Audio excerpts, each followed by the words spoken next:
जय माता दी।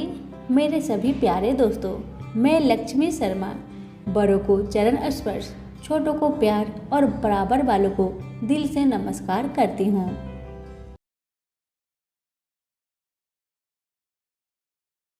आज आप सभी सुनेंगे शुक्रवार व्रत की 5 कथा एक साथ।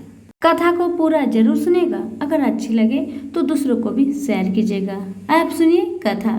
मानिकपुर नगर में 3 दोस्त रहते थे। उनमें से एक काष्ठ, एक ब्राह्मण और एक वैश्य था। वे तीनों हमेशा साथ रहते थे। तीनों का विवाह हो चुका था। ब्राह्मण और काष्ठ के लड़के का गौना हो चुका था, लेकिन वैश्य पुत्र का भी गौना नहीं हुआ था। उनके दोस्त उसे अक्सर कहा करते थे कि दोस्त, तुम अपनी पत्नी को मायके से लेने क्यों नहीं जाते हो।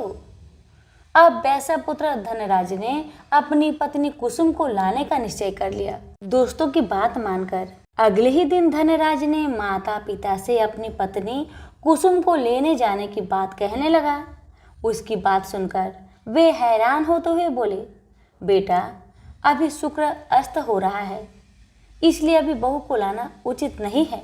कुछ दिन ठहर जाओ, रुक जाओ, फिर पत्नी को लेकर आना। लेकिन धनराज नहीं माना। वह कुसुम को लाने ससुराल पहुंच गया।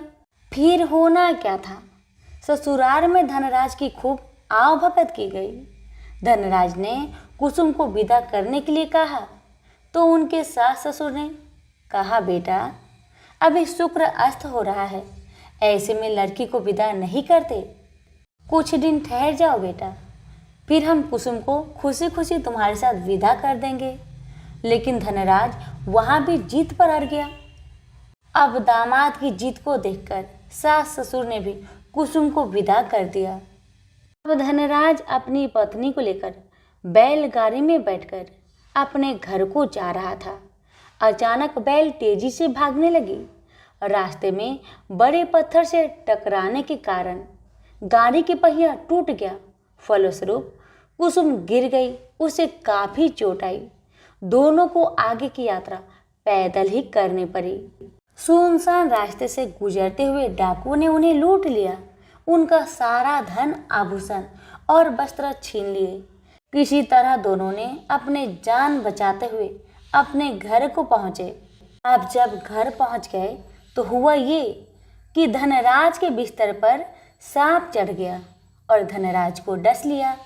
सेठ जी ने बड़े बड़े चिकित्सक बुलवाए, मगर कोई भी चिकित्सक जहर उतारने में सफल नहीं हुआ। दूर दूर से सपेरे बुलाए गए, लेकिन कोई भी धनराज को बचा नहीं सका। धनराज की मृत्यु हो गई। उसी समय पंडितों ने सेठ जी को एक बात बताई कि आपके बेटे ने शुक्रास्त होने पर बहू को विदा करा लाने का भूल किया है।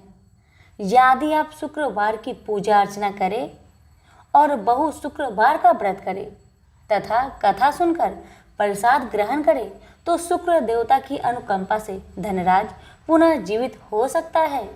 सेठ जी ने पंडितों की बात मानकर अपने मृत बेटे और बहू को वापस उसके ससुराल भेज दिया।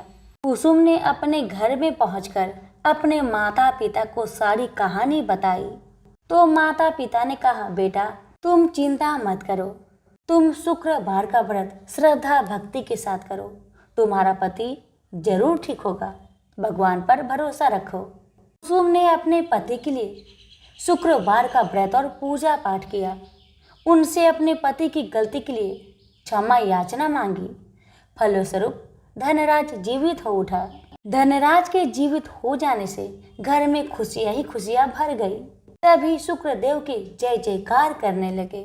उधर धनराज के माता पिता ने जब बेटे का जीवित होने का समाचार सुना तो उन्होंने भी शुक्रवार का व्रत किया और गरीबों को अन्न, वस्त्र और धन का दान किया। शुक्र उदय होने पर धनराज अपनी पत्नी कुसुम के साथ घर लौट आया। दोनों पति पत्नी शुक्रवार का अब विधिवत व्रत करने लगे। शुक्र भगवान की कृपा से उनके घर में धन्य धान्य की वर्षा होने लगी।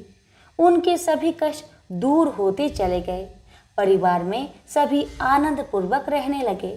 जो भी भक्त श्रद्धापूर्वक शुक्रदेव की व्रत करते हैं, इनकी कथा का प्रेम पूर्वक श्रवण करते हैं, उनकी सभी कष्ट दूर हो जाती है और उनके घर में अन्न धन के भंडार भर जाते हैं।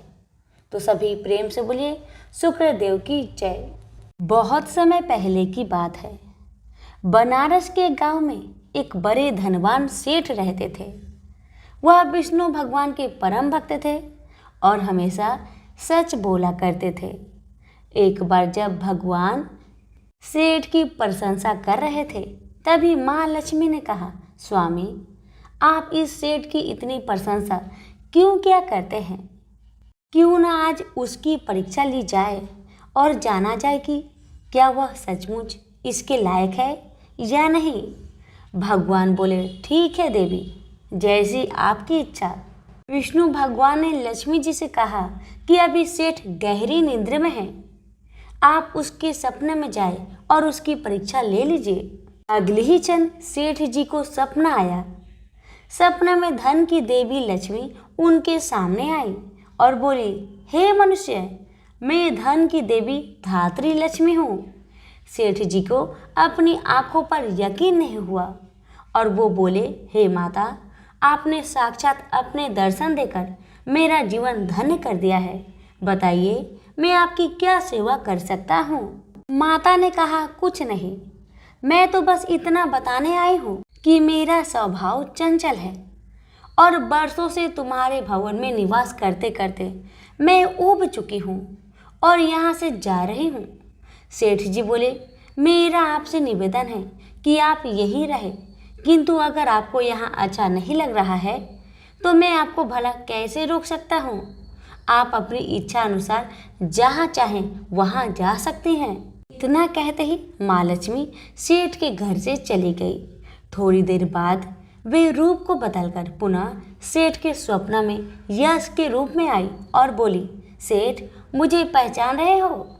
सेठ ने कहा, नहीं महोदय, आपको मैंने नहीं पहचाना। भेष रूपी लक्ष्मी माता ने कहा, मैं यश हूँ, मैं ही तेरी कीर्ति और प्रसिद्धि का कारण हूँ, लेकिन अब मैं तुम्हारे साथ रहना नहीं चाहता क्योंकि माँ लक्ष्मी यहाँ से चली गई है, अतः मेरा भी यहाँ कोई काम नहीं।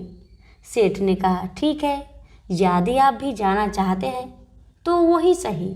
सेठ जी अभी भी स्वप्न में ही थे और उन्होंने देखा कि वह दरिद्र हो गए हैं और धीरे धीरे उनके सारे रिश्तेदार व मित्र भी उनसे दूर हो गए हैं। यहाँ तक कि जो लोग उनका गुणगान किया करते थे वो भी आज उनकी बुराई कर रहे हैं।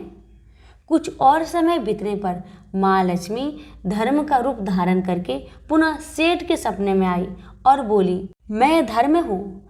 माँ लक्ष्मी और यश के जाने के बाद भी इस दरिद्रता में तुम्हारा साथ नहीं दे सकता, मैं जा रहा हूँ। जैसा आपकी इच्छा, सेठ ने उत्तर दिया और धर्म भी वहाँ से चला गया। कुछ और समय बीत जाने पर माँ लक्ष्मी सत्य के रूप में स्वप्न में प्रकट हुई और बोली, मैं सत्य हूँ।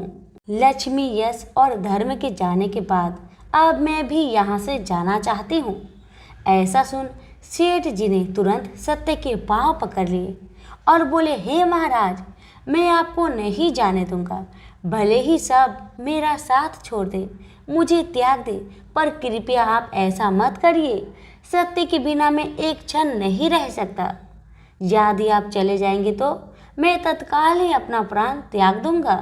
लेकिन तुमने बाकी तीनों को बड़ी आसानी से जाने दिया, उन्हें क्यों नहीं रोका? सत्य ने प्रश्न किया। सेठ जी बोले, मेरे लिए वे तीनों भी बहुत महत्व रखते हैं, लेकिन उन तीनों के बिना भी मैं भगवान का नाम का जाप करते करते उद्देश्यपूर्ण जीवन जी सकता हूँ। परंतु यदि आप चले गए तो मेरा जीवन में झूठ प्रवेश कर जाएगा और वाणी अशुद्ध हो जाएगी। भला ऐसी वाणी से मैं अपने भगवान की वंदना कैसे कर सकूंगा? मैं तो किसी भी कीमत पर आपके बिना नहीं रह सकता। सेठ जी के उत्तर सुन सत्य बहुत प्रसन्न हुआ और उसने कहा, तुम्हारी अटूट भक्ति ने मुझे यहाँ रुकने पर विवश कर दिया और अब मैं यहाँ से कहीं नहीं जाऊँगा। और ऐसा कहते हुए सत्य अंतर्ध्यान हो गया। सेठ जी अभी भी निद्रा में थे। थोड़ी देर बाद स्वप्न में धर्म वापस आया और बोला, मैं अब तुम्हारे पास ही रहूंगा क्योंकि यहाँ सत्य का निवास है।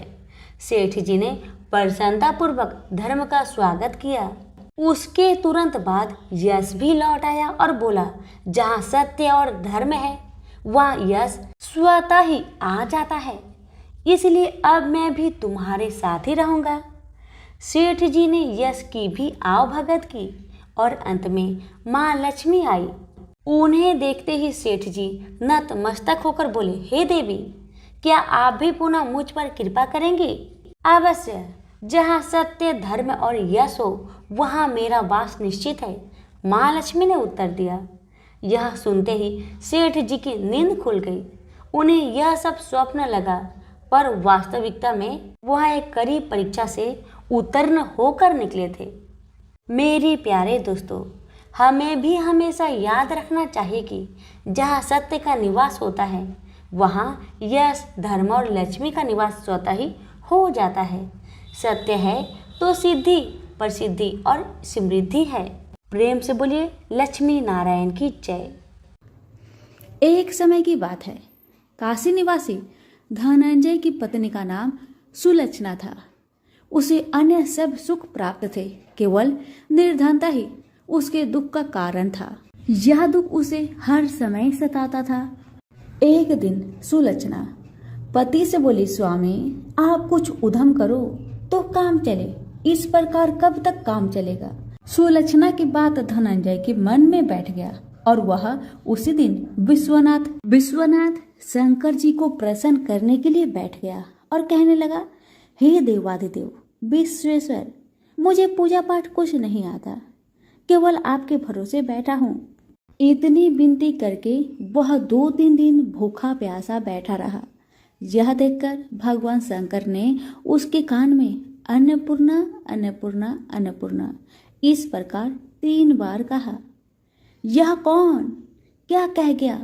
इसी सोच में धनंजय पड़ गया कि मंदिर से आते जाते ब्राह्मण को देखकर पूछने लगा, पंडित जी अन्नपूर्णा कौन है? ब्राह्मणों ने कहा, तू अन्न छोड़कर बैठा है, सो तुझे अन्न की ही बात सूझती है, जा घर जाकर अन्न ग्रहण कर। धनंजय घर गया, स्त्री से सारी बात कही। वह बोली, नाथ आप चिंता ना करें, स्वयं शंकर जी ने यह मंत्र आपको दिया है, वे स्वयं ही खुलासा करेंगे, आप फिर जाकर उनकी आराधना करें। धनंजय फिर जैसा का तैसा पूजा में बैठ गया। रात्रि में शंकर जी ने आज्ञा दी, कहा तू पूर्व दिशा में चला जा, वह अन्नपूर्णा का नाम जपता जाता और रास्ते में फल खाता, झरनों का पानी पीता जाता। इसी प्रकार कितने ही दिनों तक चलता गया। वहां उसे चांदी सी चमकती वन की शोभा दिखने में आई। सुंदर सरोवर दिखने में या उसके किनारे कितनी ही अप्सराएं झुंड बनाए बैठी थी और सब माँ अन्नपूर्णा इस प्रकार बार बार कहती थी। यह अगहन मास की उजेली रात्रि थी और आज से ही व्रत का ये आरंभ था। जिस शब्द की खोज करके वह निकला था वह उसे वहां सुनने को मिला। धनंजय ने उनके पास जाकर पूछा, हे देवियों आप यह क्या कर रही हो? उन सब ने कहा, हम सब माँ अन्नपूर्णा का व्रत करते हैं। व्रत करने से क्या होता है? यह किसी ने किया भी है, इसे कब किया जाए, कैसा व्रत है और कैसी विधि है, मुझे भी कहो। वे कहने लगी, इस व्रत को सब कोई कर सकता है। 21 दिन तक के लिए 21 गांठ का सूत लेना चाहिए। 21 दिन या दिन ना बने तो 1 दिन उपवास करे, या भी ना बने तो केवल कथा सुनकर प्रसाद ले।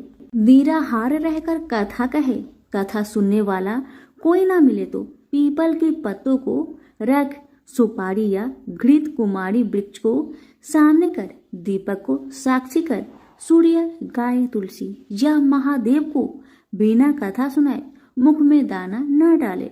यदि भूल से कुछ पड़ जाए तो 1 दिवस फिर उपवास करे। व्रत के दिन क्रोध न करे और झूठ ना बोले। धनंजय बोला, इस व्रत के करने से क्या होगा?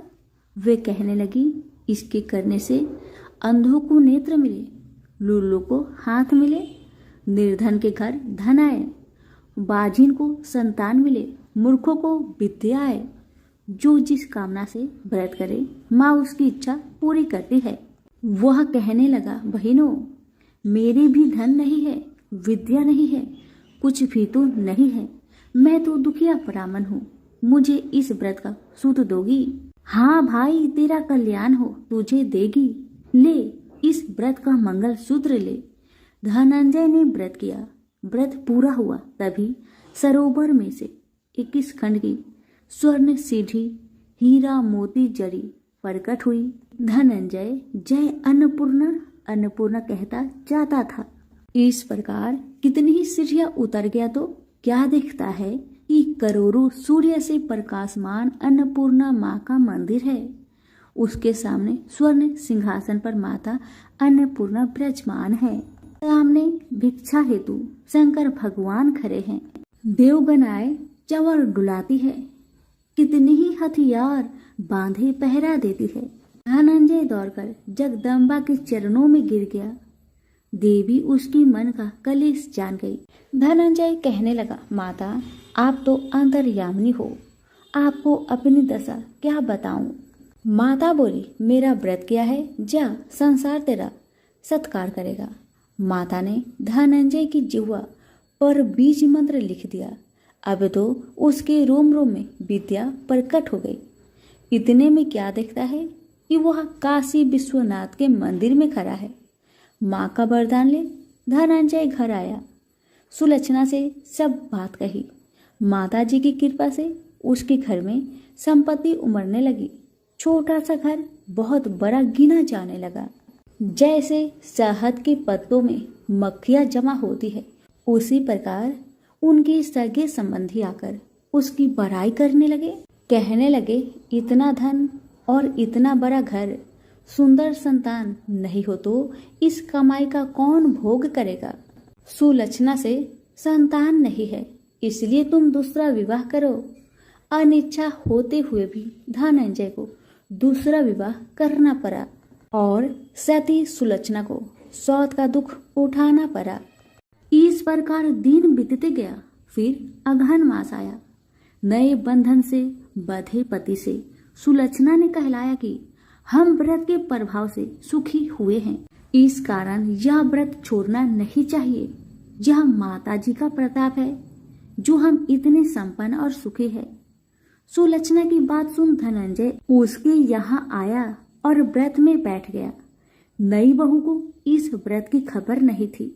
वह धनंजय की आने की राह देख रही थी। दिन बीतते गए और व्रत पूर्ण होने में 3 दिवस बाकी थे कि नई बहू को खबर पड़ी। उसके मन में ईर्ष्या की ज्वाला दहक रही थी। सुलक्षणा के घर आ पहुंची और उसने वहां भगदड़ मचा दी। वह धनंजय को अपने साथ ले गई।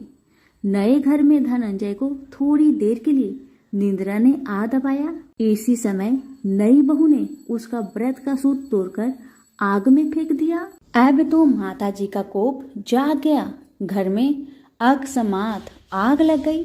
सब कुछ जलकर खाक हो गया। सुलक्षणा जान गई और पति को फिर अपने घर ले आई। नई बहू उठकर पिता के घर जा बैठी।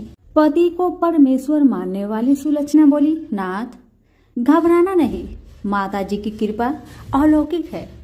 पुत्र कुपुत्र हो जाता है और माता कुमाता नहीं होती। अब आप श्रद्धा और भक्ति से आराधना शुरू करो, वे जरूर हमारा कल्याण करेगी। धनंजय फिर माता के पीछे पड़ गया। फिर वही सरोवर सीढ़ी प्रकट हुई। उसमें माँ अन्नपूर्णा कहकर वह उतर गया। वहां जा माता जी के चरणों में रुदन करने लगा। माता प्रसन्न हो बोली, यह मेरी स्वर्ण की मूर्ति ले, उसकी पूजा करना, तू फिर सुखी हो जाएगा। जा, तुझे मेरा आशीर्वाद है। तेरी स्त्री सुलक्षणा ने श्रद्धा से मेरा व्रत किया है, उसे मैंने पुत्र दिया है। धनंजय ने आंखें खोली तो खुद को काशी विश्वनाथ के मंदिर में खड़ा पाया। वहां से फिर उसी प्रकार घर को आया। इधर सुलक्षणा के दिन चढ़े और महीने पूरे होते ही पुत्र का जन्म हुआ। गांव में आश्चर्य की लहर दौड़ गई। मानता आने लगा इस प्रकार उसी गांव के निसंतान सेठ के पुत्र होने पर उसने माता अन्नपूर्णा का मंदिर बनवा दिया। उसमें माताजी धूमधाम से पधारी, यज्ञ किया और धनंजय को मंदिर का आचार्य का पद दे दिया। जीविका के लिए मंदिर की दक्षिणा और रहने के लिए बड़ा सा सुंदर भवन दिया। धनंजय स्त्री पुत्र सहित वहां रहने लगा। माताजी की चढ़ावे में भरपूर आमदनी होने लगी। उधर नई बहू के पिता के घर डाका पड़ा, सब लूट गया। वे भीख मांगकर पेट भरने लगे। सुलक्षणा ने यह सुना तो उन्हें बुलावा भेजा, अलग घर में रख लिया और उनके अन्न वस्त्र का प्रबंध कर दिया। धनंजय, सुलक्षणा और उसका पुत्र माताजी की कृपा से आनंद से रहने लगे। माताजी ने जैसे इनके भंडार भरे वैसे सबके भंडार भरे। प्रेम से बोलिए अन्नपूर्णा माता की जय। मनोहर एक प्राइवेट फर्म में साधारण पद पर कार्य करता था। जितना वेतन मिलता था उसमें घर खर्च मुश्किल से ही पूरा हो पाता था। यही कारण था कि वह धन का यथोचित संग्रह नहीं कर पाया। उसने इतना अवश्य किया था कि अपनी लड़की रचना को अच्छी शिक्षा दिलाने में लापरवाही नहीं बरती थी। रंजना जितनी खूबसूरत थी उतनी ही गुणवान व बुद्धिमान थी। समय के साथ साथ उसने यौवन की दहलीज पर कदम रखा। एक दिन मनोहर की पत्नी माधवी ने कहा, सुनो जी, लड़की अब सयानी हो गई है, इसके बारे में कुछ सोचा है आपने? मनोहर ने कहा, तुम चिंता क्यों करती हो? भाग्यवान, हमारी बिटिया में क्या कमी है? वह सुंदर है, गुणवान है, बुद्धिमान है। इसका हाथ मांगने के लिए तो लड़के वाले की लाइन लग जाएगी, तुम देखती रहना। लेकिन माँ तो माँ ही होती है। उसे बदलते समय का अनुभव भी था। वह जानती थी कि दहेज की समस्या के दिन प्रतिदिन बढ़ती ही जा रही है और दहेज ना देने पर तरह तरह के घटने वाली दुर्घटनाओं से भी वह परिचित थी। समय का चक्र निर्वाध गति से चलता रहा। रंजना ने शिक्षा भी पूरी कर ली। उसने बीए प्रथम श्रेणी से पास करके घर में खुशियां ला दी थी। लेकिन माँ को तो बस एक ही चिंता थी, किसी भी तरह रचना के हाथ पीले हो जाए। पिछले कुछ दिनों में मनोहर को भी रंजना की शादी की चिंता सताने लगी थी और वह योग वर की तलाश में जुट गया था। वह जहाँ भी जाता दहेज की मांग मुंह बाए खरी मिलती। सीधा साधा मनोहर दुनियादारी से परिचित था। उसने तो यही सोचा था कि उसकी लड़की की शादी उसके गुण व रूप के कारण कहीं भी हो जाएगी। लेकिन जब वास्तविकता सामने आई तो वह भी हताश हो गया। एक दिन मनोहर ऑफिस में अपनी सीट पर मुंह लटकाए बैठा था। तभी उसकी सहकर्मी धन सिंह उसके पास आया और पूछा, मनोहर क्या बात है, मुंह लटकाए क्यों बैठे हो? सब कुछ ठीक ठाक तो है ना? मनोहर ने अपनी सारी समस्या उसके सामने रखी तो वह बोला, आजकल माँ वैभव लक्ष्मी के काफी चमत्कार सुनने में आ रहे हैं। चारों तरफ उन्हीं की जय जयकार हो रही है। सुना है माँ वैभव लक्ष्मी हर समस्या का समाधान चुटकियों में ही कर देती है। मेरा तो कहना है कि तुम भी उनकी शरण में चले जाओ। बिटिया के लिए योग वर खुद ब खुद तुम्हारे द्वार पर आ जाएगा। धन सिंह की बातों से मनोहर का विवेक जाग उठा और उसने पत्नी सहित माँ वैभव लक्ष्मी के 21 शुक्रवार तक व्रत रखने का संकल्प लिया। व्रत के दिन पति पत्नी माँ का ही गुणगान करते रहे और शाम को पूजन कर भोजन करते हैं। इस तरह जब 7वें शुक्रवार का व्रत था, उसी दिन उसकी फर्म का मालिक सेठ दीनदयाल उसके घर पहुंचा। उन्हें देखकर पहले तो मनोहर चौंका, फिर आओ भगत में जुट गया। सेठ दीनदयाल ने मनोहर से कहा, मनोहर बुरा न मानना तो मैं एक बात कहूँ। मनोहर ने कहा, आप भी कैसी बातें करते हैं सेठ जी, आप तो बस आदेश करें। सेठ दीनदयाल ने कहा, तुम्हारी बेटी रचना मुझे और मेरे लड़के राजेश को बहुत पसंद है। मैं चाहता हूँ कि इन दोनों की शादी कर दी जाए। तुम्हें कोई आपत्ति हो तो मुझे कहो। मनोहर को कानों से सुने शब्द पर विश्वास नहीं हुआ। अपनी प्रसन्नता को मन में दबाते हुए बोला, सेठ जी, कहा आप राजा भोज के सामान और कहा मैं गंगू तेली जैसा। आपके सामने मेरी हैसियत ही क्या है। सेठ दीनदयाल ने उसकी बात को भांपते हुए कहा, मनोहर, तुम किसी प्रकार की चिंता मत करना। यह शादी दहेज के बिना होगी। बस मुझे तो रचना जैसी गुणवान लड़की ही चाहिए। मनोहर और उसकी पत्नी माधवी ने इसे माँ का ही चमत्कार माना और एक दूसरे की तरफ देखते हुए स्वीकृति दे दी। फिर रचना की शादी बड़े धूमधाम से हुई, जिसे देखकर सभी दंग रह गए। शादी के बाद मनोहर और उसकी पत्नी 21 शुक्रवार व्रत पूरे किए। व्रत के अंतिम दिनों दोनों ने 21 कन्याओं को भोजन कराया तथा माँ वैभव लक्ष्मी का विधिवत पूजन कर व्रत कथा की 21 पुस्तकें माँ के श्रद्धालु भक्तों में बांटी। माँ की कृपा से मनोहर माधवी सुखपूर्वक रहने लगे। इधर 9 माह बाद रचना को पुत्र रत्न की प्राप्ति हुई। ये सब माँ के चमत्कार की बदौलत ही संभव हो पाया था। तो सभी मिलकर बोलिए, माँ वैभव लक्ष्मी की जय। कथा अच्छी लगे तो दूसरों को शेयर अवश्य करें। कथा। किसी गांव में अनेक लोग रहा करते थे और सभी अपने अपने कामों में मग्न रहते थे। किसी को किसी का चिंता फिक्री परवाह था ही नहीं। सब अपने से ही मतलब रखते थे। इसी कारण से भजन कीर्तन, भक्ति भाव, दया माया, परोपकार जैसे संस्कार कम हो गए। उस गांव में बुराइयां बढ़ गई थी। शराब, जुआ, रेस, व्यभिचार, चोरी डकैती वगैरह बहुत गुना शहर में होता रहता था। इसके बावजूद उस गांव में कुछ अच्छे लोग भी रहा करते थे। ऐसे ही लोगों में शीला और उनके पति की गृहस्थी मानी जाती थी। शीला बहुत धार्मिक प्रवृत्ति की थी और उसका स्वभाव संतोषी था। उनका पति भी विवेकी और सुशील था। शीला और उसका पति कभी किसी की बुराई नहीं किया करते थे और प्रभु भजन में अच्छी तरह समय व्यतीत करते थे।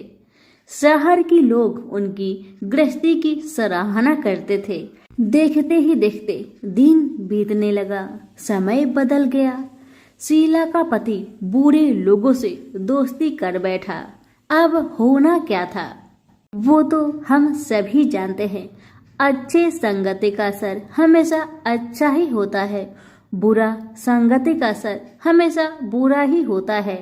इसलिए हमें हमेशा अच्छे संगति से संगत रखना चाहिए, बुरे से नहीं। अब जब शीला का पति बुरे लोगों से दोस्ती कर बैठा, अब वह जल्द से जल्द करोड़पति बनने का ख्वाब देखने लगा। इसलिए वह गलत रास्ते पर चल पड़ा। फलस्वरूप वह रोडपति बन गया। कहा जाता है ना, लालच बुरी बला है, इसीलिए लालच नहीं करना चाहिए। अपना ईमानदारी और मेहनत से आगे बढ़ना चाहिए। अब जब शीला का पति रोडपति बन गया, जानी रास्ते पर भटकते भिखारी जैसी उसकी हालत हो गई थी। शराब, जुआ, रेस, चरस, गांजा वगैरह बुरी आदतों में शीला का पति भी फंस चुका था। दोस्तों के साथ उसे भी शराब की आदत बुरी तरह लग गई थी। इस प्रकार उसने अपना सब कुछ रेस जुए में गवा दिया।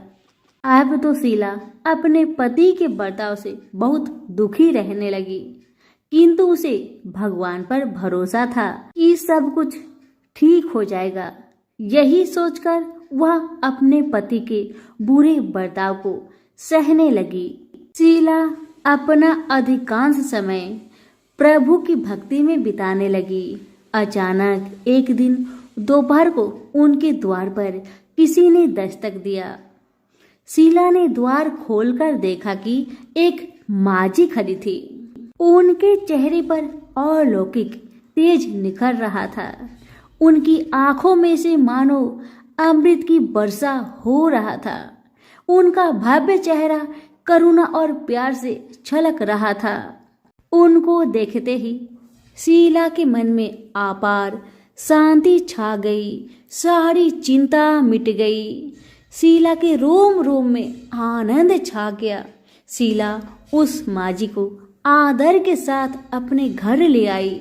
दुख का बात यह था कि शीला के घर में बैठाने के लिए कुछ भी नहीं था कि माजी को किस पर बैठाया जाए। बेचारी यह सोच विचार के उसने एक सकुचाकर एक फटी हुई चादर पर उनको बिठाया और शीला ने कहा, माजी, मेरे घर में और कुछ भी नहीं है जो मैं आपको बैठा सकूं, इसलिए माँ मुझे माफ करना, मैं आपको फटी हुई चादर पर बैठा रही हूँ। माँ तो शीला की बातों से मंद मंद मुस्कुरा रही थी। माँ तो शीला की हर कहानी को जानती थी कि उसका पति उसके साथ कैसा व्यवहार कर रहा है। बेचारी कितने दुख में है। शीला के बातें सुन माजी प्रेम भरी शब्दों से बोली, शीला, क्यों मुझे तुमने पहचाना नहीं? हर शुक्रवार को लक्ष्मी जी के मंदिर में भजन कीर्तन के समय मैं ही तो वहाँ आती हूँ। इसके बावजूद शीला कुछ नहीं समझ पा रही थी। फिर माजी ने कहा, तुम बहुत दिनों से मंदिर नहीं आ रही हो, अतः मैंने सोचा चलो मैं ही देख लेती हूँ। माजी के अति प्रेम भरे शब्दों से शीला का हृदय पिघल गया। उसकी आंखों में आंसू आ गए और वह बिलख बिलख कर जोर जोर से रोने लगी।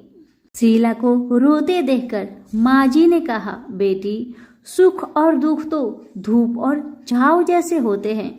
धैर्य रखो बेटी, धैर्य रखो। और तुझे क्या परेशानी है, मुझे सारी परेशानी बता दे।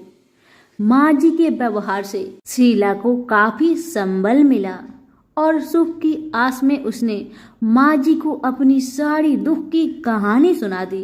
कहानी सुनकर माजी ने कहा, कर्म की गति न्यारी होती है। हर इंसान को अपने कर्म भुगतने ही पड़ते हैं। इसलिए बेटी, तू चिंता मत कर, अब तू कर्म भुगत चुकी है। अब तुम्हारे सुख के दिन अवश्य आएगी। तू माँ लक्ष्मी जी की भक्त है। माँ लक्ष्मी जी तो प्रेम और करुणा की अवतार है। वे अपने भक्तों पर हमेशा ममता छिड़कती है। इसलिए तू धैर्य रखकर माँ लक्ष्मी का व्रत कर, इससे सब कुछ ठीक हो जाएगा। तुम्हारा दुख दर्द सब समाप्त हो जाएगा और तुम्हारे घर में अन्न धन का भंडार भर जाएगा। बस श्रद्धा भक्ति से माँ लक्ष्मी का व्रत करो। माँ जी की बात सुन शीला पूछने लगी, माँ, व्रत की विधि तो मुझे पता नहीं। तब माँ जी ने उसे व्रत की सारी विधि भी बताई। माँ जी ने कहा, बेटी, माँ लक्ष्मी जी का व्रत बहुत सरल है। उसे वर लक्ष्मी व्रत या वैभव लक्ष्मी व्रत कहा जाता है। यह व्रत करने वाले की सब मनोकामना पूरी होती है। वह सुख संपत्ति और यश प्राप्त करता है। शीला यह सब सुनकर आनंदित हो उठी। शीला ने संकल्प करके आंखें खोली तो सामने कोई नहीं था। वह विस्मित हो गई कि माँ जी कहाँ गई? अभी तो माँ जी मेरे सामने खड़ी थी। शीला को तत्काल यह समझने में देर नहीं लगी कि माँ जी कोई और नहीं, साक्षात माँ लक्ष्मी ही थी। दूसरे दिन शुक्रवार था। सवेरे स्नान करके स्वच्छ कपड़े पहनकर शीला ने माँ जी द्वारा बताई विधि से पूरे मन से श्रद्धा भक्ति से व्रत किया और आखिर में प्रसाद वितरण हुआ। यह प्रसाद पहले पति को खिलाया। प्रसाद खाते ही पति के स्वभाव में फर्क पड़ गया। माँ लक्ष्मी की कृपा से उसका पति जिस दिन प्रसाद खाया उस दिन अपनी पत्नी को मारा पीटा नहीं, सताया भी नहीं। शीला को बहुत अच्छा लगा। शीला के मन में तो अब पहले से भी ज्यादा वैभव लक्ष्मी व्रत के लिए श्रद्धा बढ़ गई। शीला ने पूर्ण श्रद्धा भक्ति के साथ 21 शुक्रवार तक वैभव लक्ष्मी व्रत किया।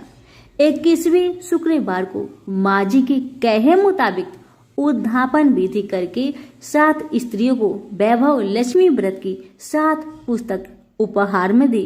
फिर माता जी के धन लक्ष्मी स्वरूप की छवि को बंधन करके भाव से मन ही मन प्रार्थना करने लगी। हे माँ धन लक्ष्मी, मैंने आपका वैभव लक्ष्मी व्रत करने की मन्नत मानी थी, वह व्रत आज पूर्ण किया है। हे माँ, मेरी हर विपत्ति को दूर करो, हमारा सबका कल्याण करो। जिसे संतान ना हो माँ, उसे संतान देना। सौभाग्यवती स्त्री का सौभाग्य को माँ अखंड रखना। कुंवारी लड़कियों को मन भावन पति देना। जो आपका यह चमत्कारी वैभव लक्ष्मी व्रत करे, उनकी सब विपत्ति को दूर करना, सभी को सुखी रखना। हे माँ, आपकी महिमा अपार है।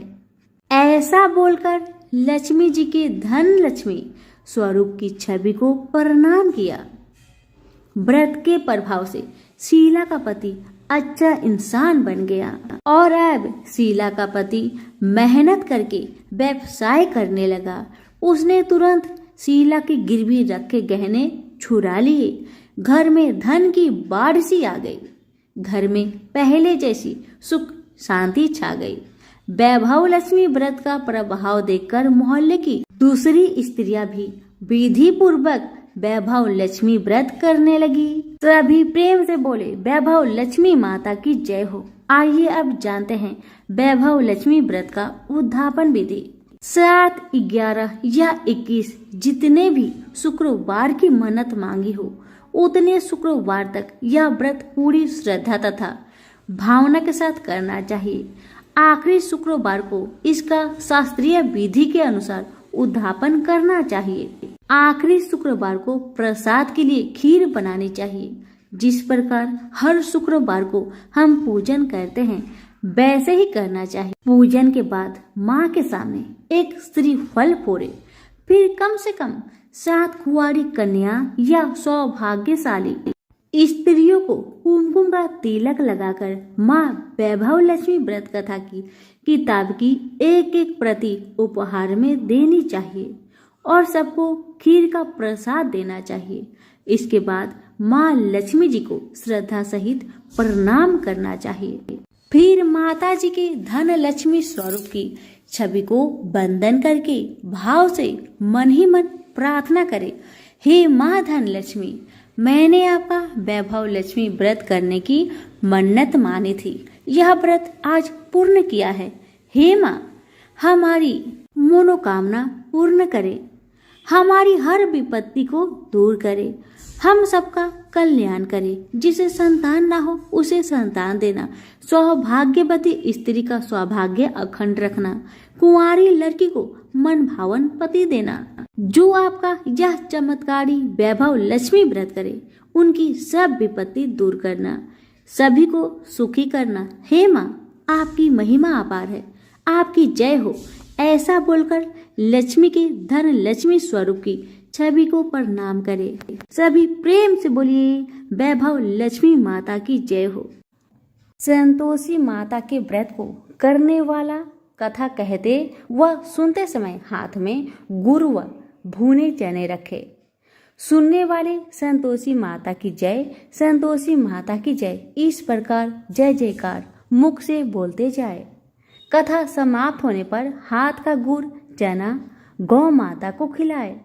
कलश में रखा हुआ गुड़ चना सबको प्रसाद रूप में बांटे। कथा से पहले कलश को जल से भरे, उसके ऊपर गुड़ चने से भरा कटोरा रखे। कथा समाप्त होने और आरती होने के बाद कलश के जल को घर में सब जगह पर छिड़के और बचा हुआ जल तुलसी की क्यारी में डाल दे। 1.25 रुपए का गुड़ चना लेकर माता का व्रत करे। गुड़ घर में हो तो ले ले, विचार न करे, क्योंकि माता भावना की भूखी है। कम ज्यादा का कोई विचार नहीं चाहिए। जितना भी आपसे बन पड़े अर्पण करे। श्रद्धा और प्रेम से प्रसन्न मन हो व्रत करना चाहिए।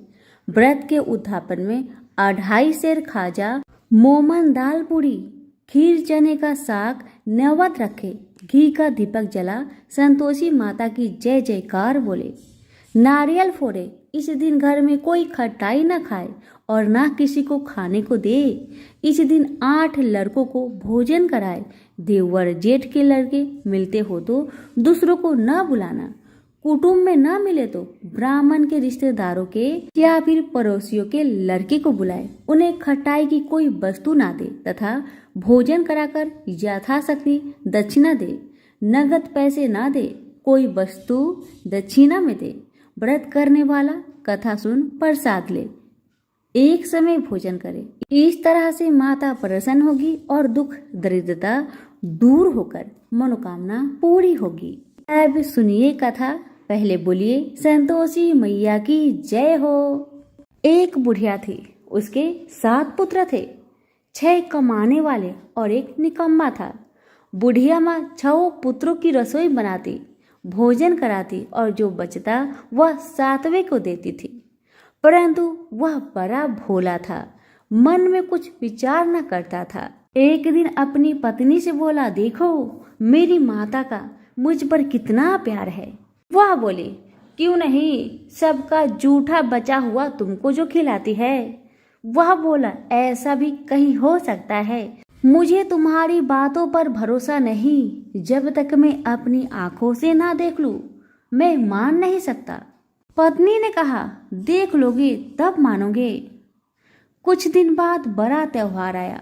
घर में 7 प्रकार के भोजन और चूरमा के लड्डू बने। वह जांचने को सिर दर्द का बहाना बनाकर पतला कपड़ा सिर पर ओढ़कर रसोई में सो गया और कपड़े में से सब कुछ टुकुर टुकुर देख रहा था। 6 भाई भोजन करने आए। उसने देखा माँ ने उनके लिए सुंदर सुंदर आसन बिछाए, 7 प्रकार की रसोई परोसी।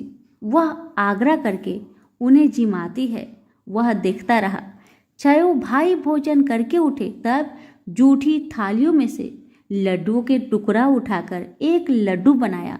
जूठन साफ कर माँ ने उसे पुकारा, उठ बेटा, 6 भाई भोजन कर गए, अब तू ही बाकी है, उठ ना। कब खाएगा? वह कहने लगा, माँ मुझे भोजन नहीं करना, मैं परदेश जा रहा हूँ। माता ने कहा, कल जाता हो तो आज चला जा। वह बोला, हाँ हाँ आज ही जा रहा हूँ। यह कहकर वह घर से निकल गया। चलते समय पत्नी की याद आई। वह गौशाला में कंडे थाप रही थी। वह जाकर बोला, हम जावे परदेश को, आवेंगे कुछ काल, तुम रहियो संतोष से धर्म अपनो पाल।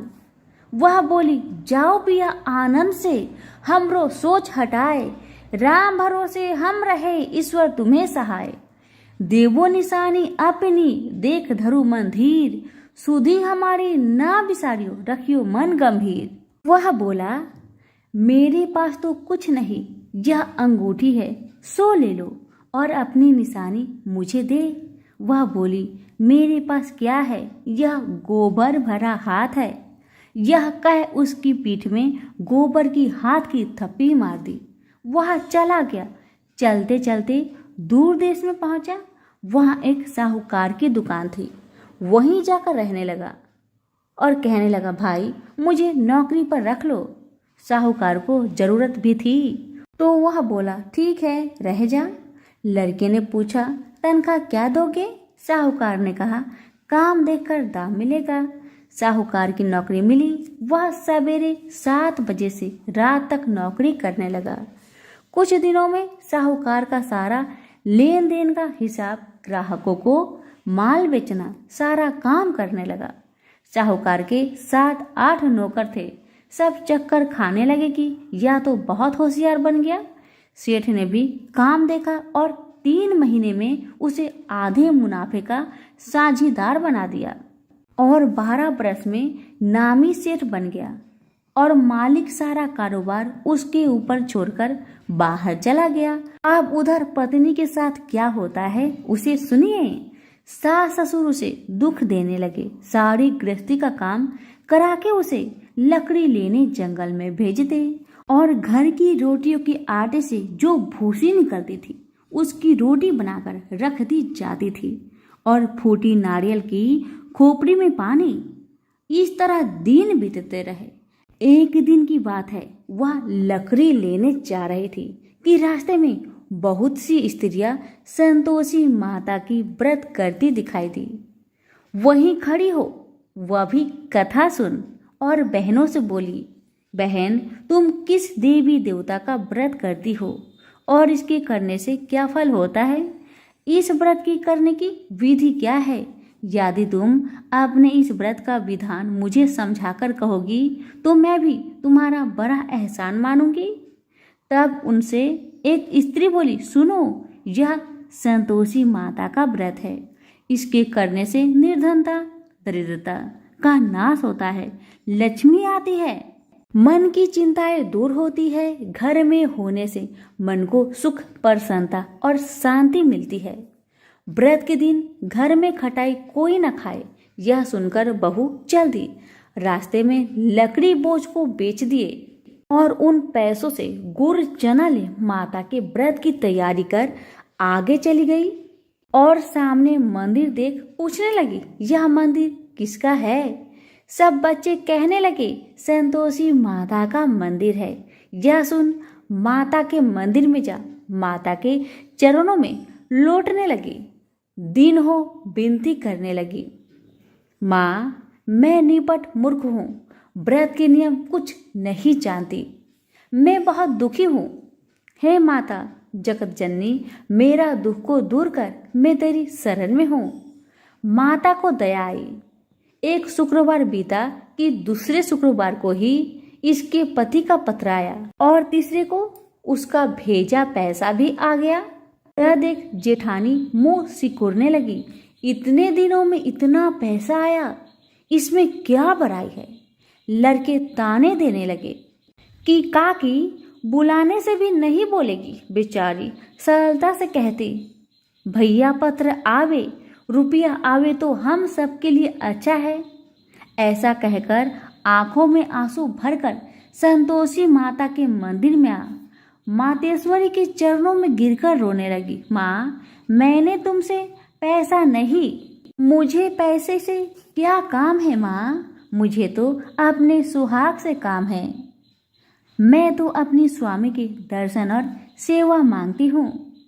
तब माता ने प्रसन्न होकर कहा, जा बेटी तेरी स्वामी आएगा। यह सुन खुशी से बावली हो घर का काम काज करने लगी। अब संतोषी माँ विचार करने लगी, इस भोली पुत्री से मैंने तो कह दिया तो उसका पति आएगा, पर आवेगा कहाँ से? वह तो इसे सपने में भी याद नहीं करता। उसे याद दिलाने के लिए मुझे जाना पड़ेगा। इस तरह माता बुढ़िया के सपने में जा प्रकट हो कहने लगी, साहूकार के बेटे सोता है या तू जागता है? वह बोला, माता सोता भी नहीं जागता भी नहीं, बीच में ही हूँ, कहो क्या आज्ञा है? माँ कहने लगी, तेरा घर बार कुछ है या नहीं? वह बोला, मेरा सब कुछ है माँ, बाप भाई बहन व पत्नी, क्या कमी है? माँ बोली, भोले पुत्र तेरी स्त्री घोर कष्ट उठा रही है, तेरे माँ बाप उसे दुख दे रहे हैं, वह तेरे लिए तरस रही है, तू उसकी सुधि ले। वह बोला, माता यह तो मुझे मालूम है, परंतु जाऊँ कैसे? परदेश की बात है, लेन देन का कोई हिसाब नहीं, जाने का कोई रास्ता नजर नहीं आता माँ, कैसे चला जाऊँ? माँ कहने लगी, मेरी बात मान, सवेरे नहा धोकर माता का नाम ले, घी का दीपक जला, दंडवत कर दुकान पर बैठ जा, देखते देखते तेरा लेन देन चुक जाएगा, माल बिक जाएगा, साज होते होते धन का ढेर लग जाएगा। तब सवेरे बहुत जल्दी उठ उसने लोगों से अपने सपने की बात कही, तो वे सब उसकी बात अनसुनी कर दिल लगी उड़ाने लगे कि कहीं सपने भी सच होते हैं। एक बूढ़ा बोला, देख भाई मेरी बात मान, इस तरह साच झूठ करने के बदले देवता ने जैसा कहा है वैसा ही करो, तेरा इसमें क्या जाता है? अब बूढ़े की बात मानकर नहा धोकर संतोषी माता को दंडवत कर घी का दीपक जलाकर दुकान पर बैठ गया। थोड़ी देर में क्या देखता है कि दिन वाले रुपए लाए, लेने वाले हिसाब लेने लगे, कोठे में भरे सपनों के खरीदार नगद दाम में सौदा करने लगे। शाम तक धन का ढेर लग गया। माता का यह चमत्कार देख खुश हो मन में माता का नाम ले घर जाने की वास्ते गहना कपड़ा खरीदने लगा और वहां के काम से निपटकर तुरंत रवाना हुआ।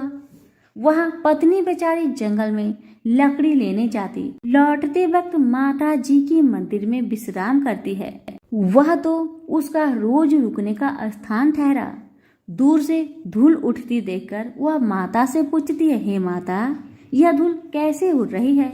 माँ कहती है, हे पुत्री, तेरा पति आ रहा है।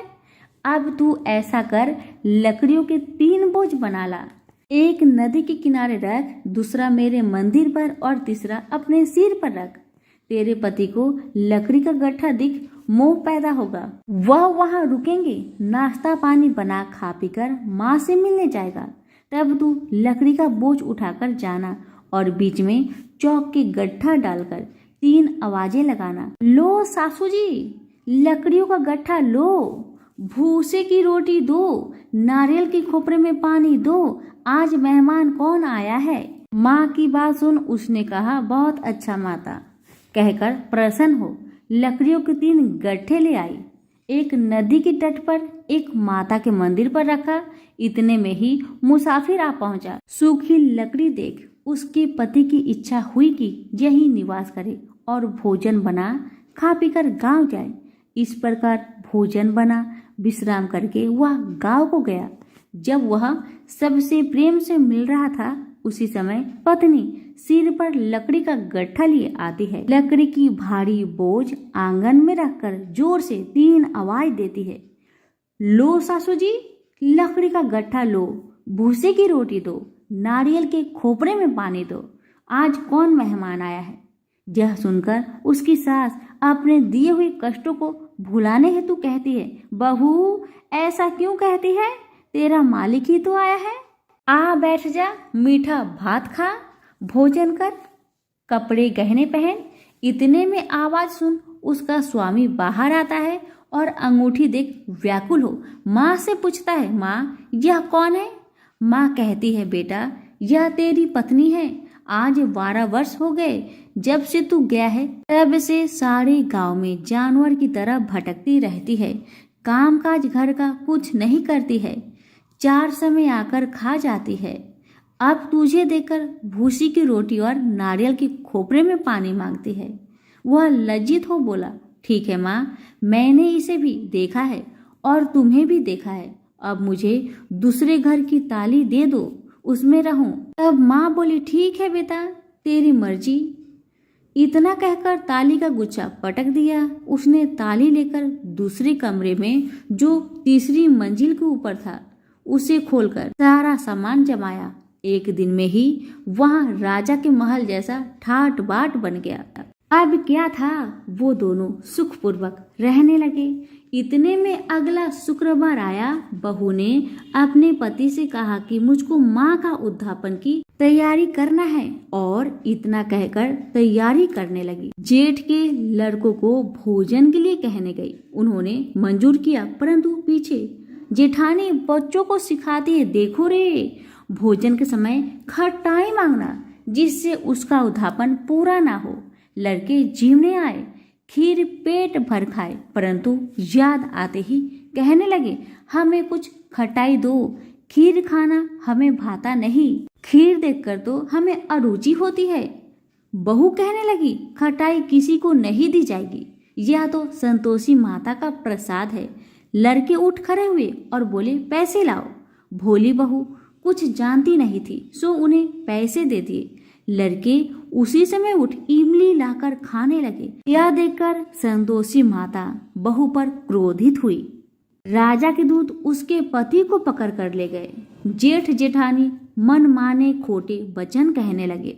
लूट लूट कर धन इकट्ठा कर लाया था, सो राजा के दूत उसको पकड़ कर ले गए। अब सब मालूम पड़ जाएगी जब जेल की मार खाएगा। बहू से वचन सहन नहीं हुए।